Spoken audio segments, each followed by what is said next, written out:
Hey everyone, we're working on another Codewars challenge today. This one is called Evens and Odds.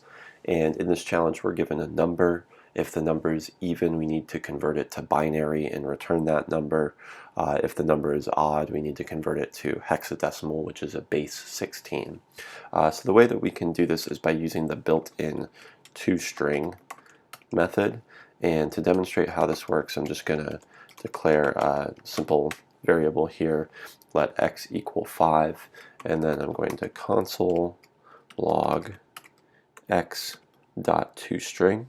And I'm not going to pass anything into the string method yet. All this is going to do is it's going to convert the number 5 to its string representation of 5. Now, what we can do with this method is if I pass a number in this case I'll pass the number 2, what that's going to tell this method to do is to convert this number 5 to its string representation of that number in binary, or base 2. So if I test that out, we get 101. Which is the binary representation of 5.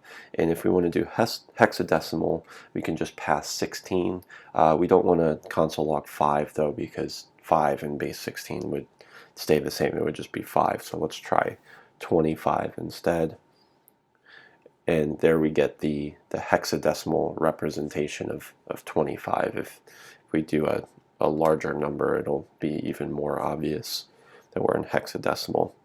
We're getting 465 there.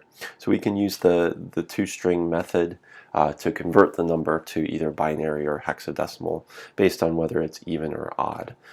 So since we just need to check if the number is even or odd before we make our conversion, we can do this very simply in one line of code using a ternary operator.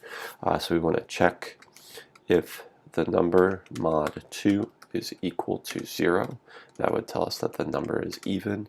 If it is, we want to return num.toString and pass in 2 to convert it to binary.